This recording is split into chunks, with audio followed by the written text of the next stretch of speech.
La revue Pouvoir a souhaité consacrer un numéro aux Émirats et aux monarchies du Golfe. Dans quel cadre ce numéro s'inscrit-il? La revue Pouvoir est une revue principalement d'études constitutionnelles et de sciences politiques, mais elle essaye de consacrer un numéro par an, 1 sur 4, à une thématique étrangère, à un pays étranger. Et ça faisait longtemps que nous ne nous étions pas retournés vers le Moyen-Orient. Le dernier numéro proche était un numéro sur l'islam et la démocratie qui était maintenant il y a plus de 12 ans.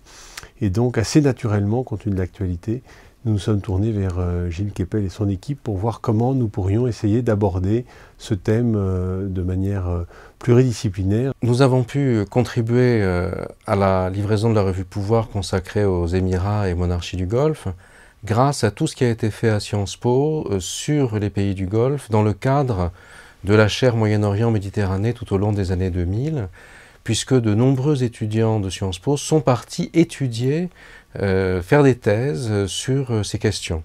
Et on a mobilisé cette ressource et on a là un bon exemple de synergie entre la revue qui s'intéresse aux enjeux institutionnels, qui émanent des grands corps de l'État, et le travail universitaire, l'expertise universitaire.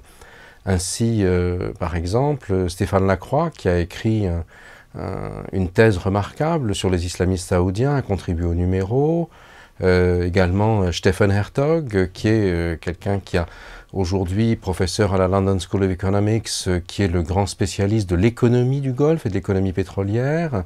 Également, Madame Dazi Heni, qui avait travaillé sur le Koweït, accompagné la famille royale koweïtienne en exil dans les années 90, qui a une excellente connaissance de la région, a pu y contribuer.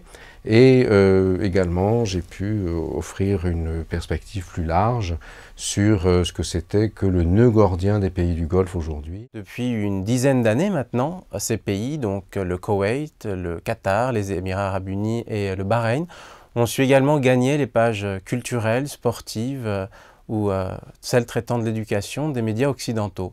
Donc j'ai intitulé mon article « Musées et soft power dans le Golfe Persique » pour traiter plus particulièrement du développement des musées au Qatar et à Abu Dhabi.